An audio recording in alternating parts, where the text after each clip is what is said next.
स्वागत है दोस्तों आपके अपने YouTube चैनल पर। आज हम पढ़ेंगे कक्षा 10वीं का गणित, जिसमें हमने 1.1 के 1 से लेकर 3 क्वेश्चन तक प्लेलिस्ट में डाल दिए हैं। अब आपको चौथा, पांचवा, छठा, सातवां इसी वीडियो में आपको प्राप्त हो जाएगा और इससे आने वाले पाठ के और आने वाली प्रश्नावलियां भी आपको लगातार मिलती रहेंगी। इसलिए हमारे चैनल पर बने रहिए और हमारे चैनल को सब्सक्राइब कर दीजिए। पढ़ते हैं हम क्वेश्चन। क्या क्वेश्चन है आपका?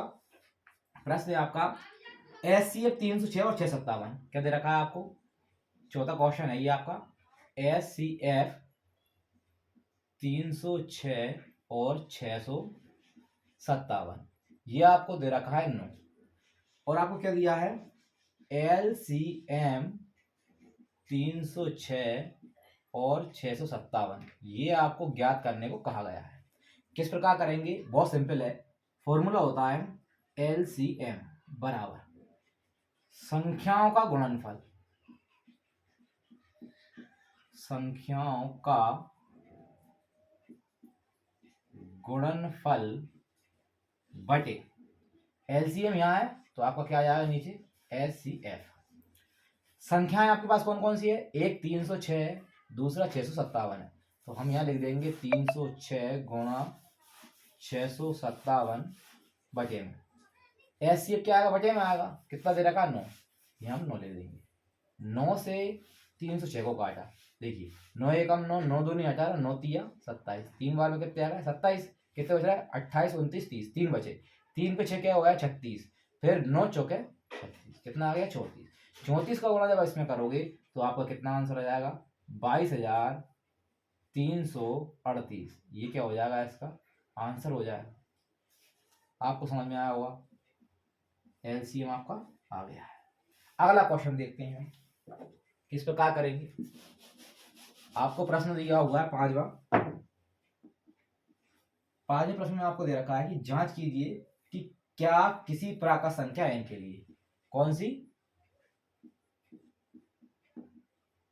प्राकृत संख्या n के लिए जो 6 की घात n है, 6 की घात n 0 पर समाप्त होगा। क्या होगा? 0 पे समाप्त होना चाहिए ये। तो हमको ये जांच करना है कि ये होगा या नहीं होगा। तो हम बताते हैं कैसे कि हमको पता है जो 0 पे समाप्त होता है। जैसे कि हमने लिया उदाहरण 10, तो 10 में क्या आएगा? 5 × 2। जी जिसके पीछे 0 होता है उसमें गुणनखंड क्या आते हैं? 5 × 2 आते हैं। अब हम इसमें देखते हैं 6 की घात n में क्या गुणनखंड बनता है। तो हम लिखते हैं 6 की घात n बराबर 6 को क्या लिख सकते हैं हम? 3 × 2। इसकी घात इसकी घात क्या दे रखी है आपको? n दे रखी है। अब आपको क्या करना है? यहाँ मैच करना है। 3 × 2 और ये है आपका 5 × 2। तो हम इसमें लिखेंगे क्या? तो आपको लिखना है चूंकि 6 की घात n में 5 और 2 गुणनखंड के रूप में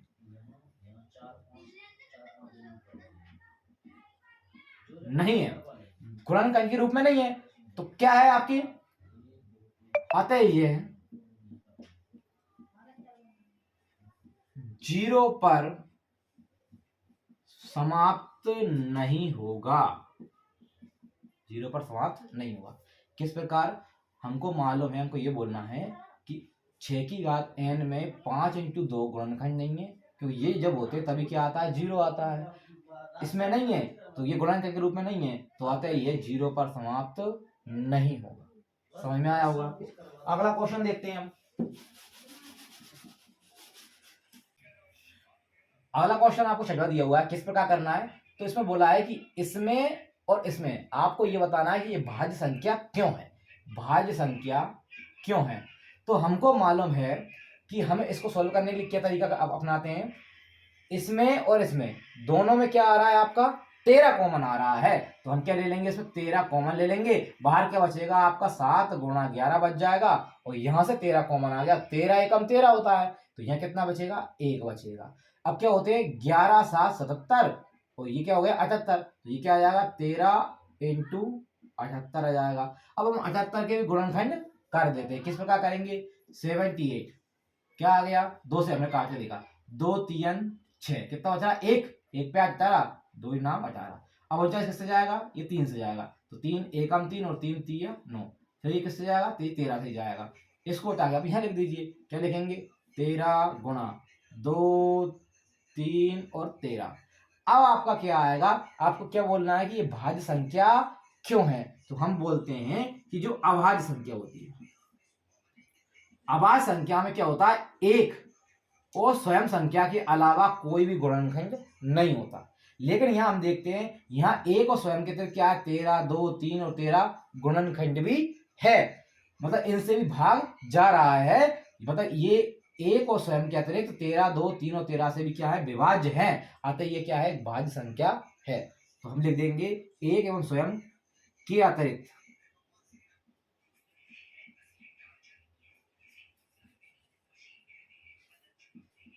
अन्य गुणन खंड भी हैं, अतः क्या है, भाज्य संख्या है, अतः यह भाज्य संख्या है। अगला देखते हैं, हमको इसी प्रकार सेम टू सेम करना है कि इसमें और इसमें आपको क्या कॉमन आ जाएगा, 5 कॉमन आ जाएगा, तो हम 5 कॉमन लिख लेते हैं। क्या बचेगा अंदर, 7 6 4 3 2 1 प्लस है 5 कॉमन आ गया, कितना, 1। अब हमको करना क्या है, तो हम देख लेते हैं, गुणा कर देना हमको। 7 छंग कितने होते हैं, 42, 4 तिया 12 दूनी 24, 24 का जब आप गुणा 42 में करोगे तो कितना आएगा, ये आपका आ जाएगा 1008, और ये प्लस के एक है, तो 1008 और ये कितने हुआ है, ये होगा आपके 1009, और ये क्या आ रहा है, 5 आपका कॉमन चला ही रहा है। अब क्या करना है, हमको सेम टू सेम वही बोलना है कि इस संख्या में एक और स्वयं के अतिरिक्त अन्य गुणनखंड भी हैं। क्या क्या है, एक 5 है और एक 1009 है, तो हम आता ये क्या हो गई, एक आपकी भाज्य संख्या हो गई है। आई होप आपको समझ में आया होगा। अगला क्वेश्चन हम देखते हैं।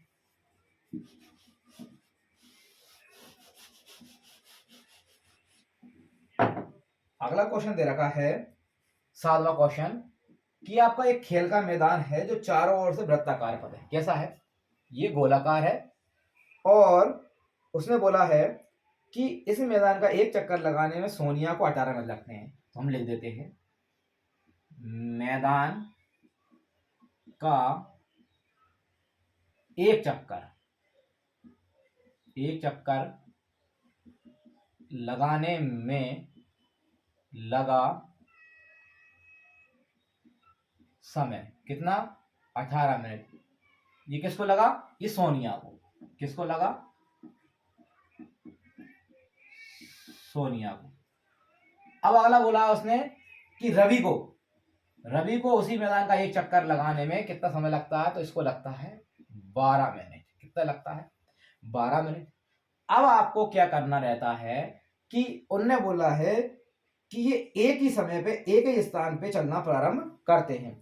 हमने देखा एक ही समय पे एक स्थान से ये एक ही दिशा में चलना प्रारंभ कर रहा है, तो उनने बोला है कि ये प्रारंभिक बिंदु पर कितने समय बाद उसी जगह पे मिलेंगे। तो हमको किस क्या करना रहता है, ऐसे कभी भी क्वेश्चन आए तो उसमें हमको एलसीएम निकालना रहता है। तो हम इसमें लिख देते हैं, प्रारंभिक बिंदु पर मिलने वाले समय को निकालने के लिए हमें एलसीएम लेना होगा। एलसीएम किस किस का लेना है, तो हमको लेना 18 और 12 का एलसीएम लेना, आपको आता ही है। किस प्रकार करेंगे, हमने 2 से डिवाइड किया, एलसीएम में दोनों को एक साथ लेते हैं। 2 से डिवाइड किया, 2 ही नाम 18, फिर 2 से 12 को डिवाइड किया, कितना आ गया 6। अब कोई 2 से कट रहा है क्या, तो हमको पता है 6 कट रहा है, तो हमने 2 से भाग दिया। 2 से 9 में भाग तो जाएगा नहीं, कितना आ जाएगा, 9 का 9 ही जाएगा। 2 से 6 में भाग दिया, 2 3 6। अब 9 भी 3 से कट रहा है और 3 भी 3 से कट रहा है, 3 से काट दो, 3 एकम 3 9 और 3 एकम 3, फिर 3 से काट दो, तो एक ही आ गया, एक ही आ गया। अब क्या करना है, एलसीएम लेने क्या करते हैं, इन सभी का हमको गुणा कर देना है। तो एलसीएम किस किस का लिया हमने, 18,12 का, तो क्या आ जाएगा आपका 2 गुणा 2 गुणा 3 गुणा 3। किस प्रकार करेंगे, 3 तिया 9, 9 दूनी 18, 18 दूनी 36, तो ये क्या आ गया इसका 36 मिनट आ गया।